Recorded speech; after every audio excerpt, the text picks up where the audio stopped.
Hello guys, welcome back to TierSpec TV. The powertrain in my Defender has covered 300,000 kilometers in the last 27 years, and today we're going to be looking at giving it a refresh to make sure it's ready for another 300,000. One of the bits we're going to be replacing here today, or many bits, is the exhaust stud kit. Sits in here, quite pesky to get to. If we snap a stud, we're going to have a long day. We got the oil cooler kit way down here in the depth of the engine, and we got the water pump as well. So we're going to change out all the small bits that sits very deep inside the engine. It's really hard to get to. We're going to replace those today so they are completely trouble-free. If we go over here to the table of mini bits, we got handbrake cable, we got water cooler pipes, side and rear, we got handbrake, more handbrake stuff, we got pressure regulator, we got water pump, we have got idler pulley. All these small bits and pieces need to be replaced today so we can get everything back together and have a car that actually runs for the next long time, so we don't put everything together and then the water pump fails or oil cooler starts mixing water and oil. So we get all those on top of all those problems here today before they actually become a problem. So we're just going to start off by taking out many of these small bolts and heat shield things so we can actually get to the turbo and we can get to the exhaust manifold, and we can start playing with these things here because we've got an upgraded stud kit that we're going to be replacing the old one with. But these studs are very notorious for snapping because they've had so many heat cycles over the years, so when you try to back them out from the head, they're just going to snap. So hopefully that's not what's going to happen today. This all is going to come straight out. We're going to clean up the threads and then we can put in the new bits. But first we need to get all this stuff off so we can get to it.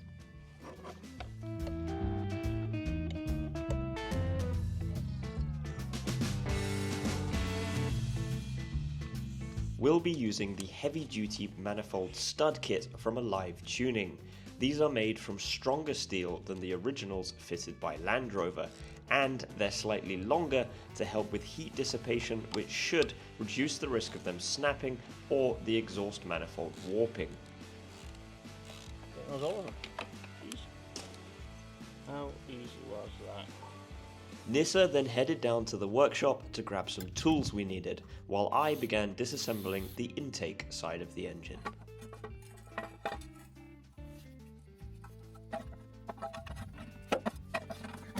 With the inlet manifold removed, I could then clean up decades of engine grime.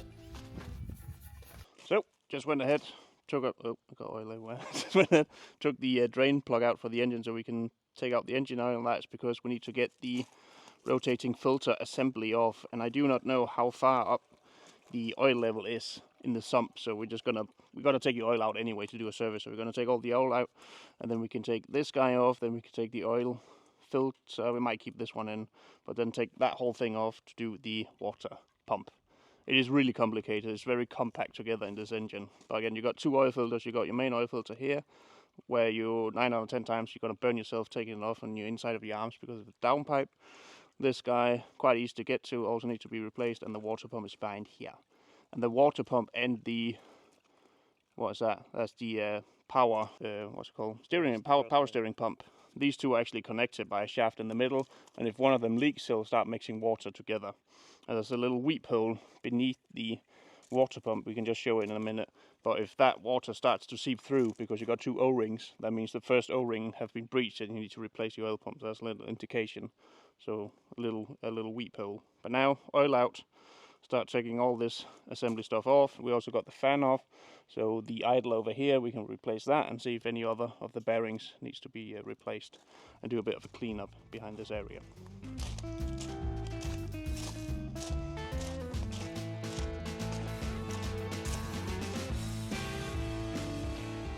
Alright, so we got the exhaust manifold off, we got all the studs out without snapping a single one. The only one was right behind the thermostat output here, a bit tricky, but we got it out. Water pump is out, quite cool with the water pump here actually, let's show that. See what it says on it here.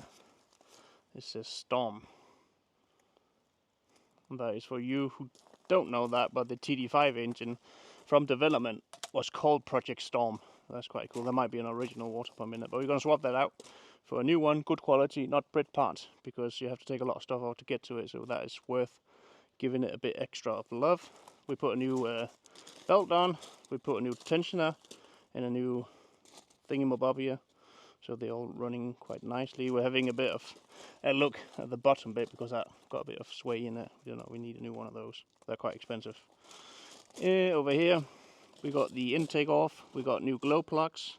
Even though it's a 5-cylinder, we only got 4 glow plugs. Quite weird, but it works quite nicely. So we're just going to clean this area up, put that on, and then we also got the new fuel pressure regulator we're going to put on. We got a little O-ring here. Behind that we got a little filter. Need to take that out and clean it and make sure the surface here is completely squeaky clean, otherwise it will start leaking again. But I think we are at a point now where we'll start putting things on it, bolting new bits onto it. And I'm just going to tackle clean it up over here and do the exhaust studs, the bigger, better, meaner ones. So we're not going to have a problem with any warping or anything. So that is where we are at right now. So we're getting somewhere. No broken bolts, no problems, no nothing. Everything just comes apart, which is quite nice. Let's hope it continues that way for the rest of the day. That'll be nice. A little treat for us. Yeah, gonna crack on.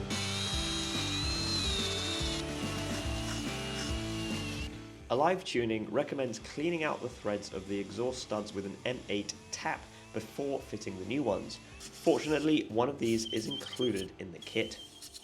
So Nissa just popped down to the farm once again to grab a torque wrench. I do actually have one, but we found out that mine has a minimum of 40 Newton meters, and we need 25 for these studs from the Alive heavy duty kit. I just looked on the product page, and they should be torqued to 25 Newton meters. So once those are in, we can start getting this side back together.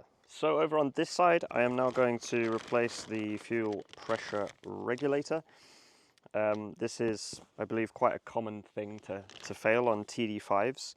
And I think, to be honest, mine was on its way out even before we started this rebuild, because this corner was always quite wet and sort of, yeah, clearly something was leaking around this area. So it's definitely worth doing, and it's not the easiest thing to get to, obviously, being here in this sort of back corner of the engine. And there is a difference between the 10p and the 15p on these. Mine being a 10p, it is I think it's called a 2-pipe entry, and the 15p has a 3-pipe, which I don't know if that's an improved design, if it's less prone to failure, I have no idea.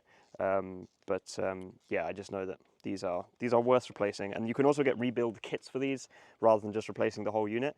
But it wasn't significantly cheaper to get the rebuild kit, so I just bought the whole thing so we can just plug and play, take one out and put the other one in. And there is also a gasket that goes behind it here as well. And then, as Nissa has just told me, in this hole there is a little filter, which I didn't know about, but this very unusual looking sort of tubular filter that slots in there, and then you have an O-ring that goes on top of that before you put the regulator back on. The fuel pressure regulator is just held in with 3 bolts, and I had already removed the old one earlier when I did the inlet manifold. I could then reinstall the now much cleaner inlet manifold, along with, of course, a new gasket. Meanwhile, Nissa put things back together on the other side. So it's been a little while since you last saw us, because we've just been basically putting things back together, doing bolts up and things, so nothing hugely exciting, and just trying to be as efficient as possible. It is really, really tricky trying to do this kind of work and capture it in the best way possible at the same time. It does make everything take a lot longer as well, but we've made some amazing progress. The video is not going to end here. We've run out of time today, so what we will do is hopefully continue next weekend, where we'll finish off this stage, basically, where we will hopefully be lifting up the body off of the Defender and getting the fuel tank out, so we can put that in there. And then we are really sort of getting this driveline complete as well, with prop shafts and other stuff. But today, I mean, the engine, even if you look at it from a distance, this is already looking so much better. You can just see how clean and shiny everything is. We did all the exhaust studs in here with the heavy duty kit from Alive, so uprated compared to standard, and a few other bits. The water cooler was replaced, and in general just a lot of stuff cleaned up. Rollers at the front, or some of them, the belt as well on the other side, the inlet manifold really nicely cleaned up, and the gasket in there changed. And I don't know, am I forgetting anything? Glow plugs, that was all, the other thing we did on that side. And then as we've drained the oil now from the engine because we were taking so much stuff off and removing filters, we've also put the new filter on and the new filter in here as well, even though we haven't actually done like a full service yet and haven't filled it up with oil, but there's no point, I guess, in putting the old ones back on. So those are on there right now. So that's it for today. As I said, we'll be back, well, in the next clip. After reinstalling the turbo, we wanted to replace the left-hand side gearbox mount, which, if you remember from the previous episodes, we discovered was not the correct mount for my Defender, and along with it, install a new heat shield. So that infamous gearbox mount is now swapped out with the correct part, but we might need to do the same on the other side as well and reuse the original one because although that one on the other side should technically be the correct gearbox mount for that side, for this Defender, it doesn't match the original, so it's not going to line up quite properly. I don't understand that. I'll investigate later, but yeah, strange with these gearbox mounts. The original one, though, doesn't look to be in too bad of a condition, but I did just give it a very quick layer of paint, and fortunately it's hot and sunny, so that should dry pretty quickly, and then I might give it another one. I know it's not exactly professionally prepared or anything, but I mean it's in pretty okay shape given that it's been on the Defender for 27 years and survived 300,000 kilometers in a pretty harsh environment. And while we wait for that to dry, Nissa has just put this new coolant pipe on here. As you can tell, it's nice and clean and black, versus this is the old one here, which is not in very good condition. Not an expensive part, so I got that with the latest Paddocks order and just a couple bolts to swap that around. So that's nice and clean. And then there's the same with this one, which wraps around the back of the engine as well. You can tell that's a brand new part, and that's just worth doing. I mean, I think the old one was also not in great shape, but also worth doing because you have to imagine eventually the bulkhead will be here, and that's not going to be easy to get to if you ever want to replace it in the future. So not an expensive bit, may as well just do that now. And I believe Nissa is figuring out how the handbrake goes together, or something. I hate the handbrake on the Defender. Pretty sure you're not the first person I've heard say that, so No. it's not a good sign. Do we need any bits from this? I thought I bought everything. Yeah, we need the back plate here. Ah, we need that. I cleaned up the handbrake plate as best I could before giving it a quick respray.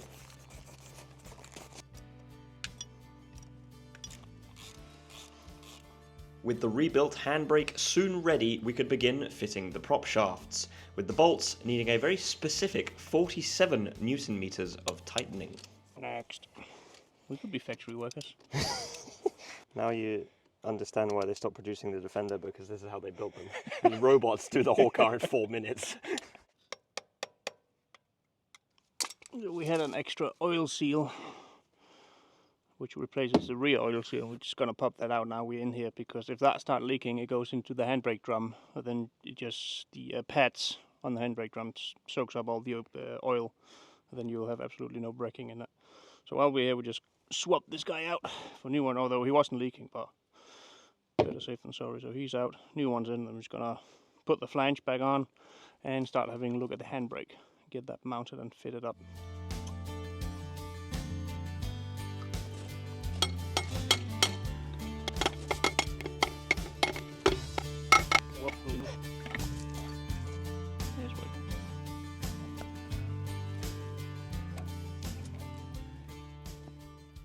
So Nissa has now had to dash off to help out with harvesting, and I've just been cleaning things up a little bit around here where I can.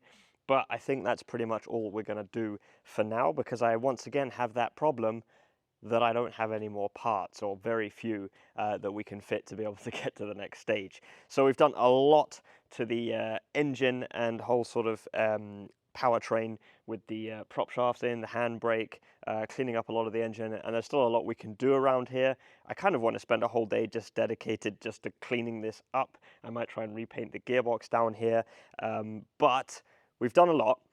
There's still a lot more to do. However, the engine should stay exposed for quite a while. We will be putting the bulkhead on soon, hopefully, but the wings is probably some of the last bodywork that will go on. So this will stay quite open, I think, for quite some time. So I'm not too fussed or too pressed about getting all of this sort of sorted now. What I'd really like to do is start building the body up now. That's what I'm really excited about. But that means the bulkhead needs to go on, which I have. I just need to get it painted. And then we need to lay down fuel lines, that sort of thing, which is another big expense, unfortunately. But I will be getting some fuel lines from Pioneer 4x4, along with brake lines, clutch lines. All of that stuff needs to be laid down. Seat box I also have, again, needs to be painted. And then, like I said, I thought we would have gotten the fuel tank out of that in this video, unfortunately not, but we need to get that out as well before we can start building stuff up. But it is looking so good, and I'm actually impressed at how nicely this engine is coming up, even just with a bit of cleaning, let alone all the sort of new shiny bits that we can put on it, considering that's done 300,000 kilometers. Not many cars make it to that before, you know, they're scrapped or whatever. So that's really cool, and I hope it's good for hundreds of thousands of more kilometers to come. But that is it for this video. Thank you very much for watching, guys, and we will see you in the next one when I have more parts.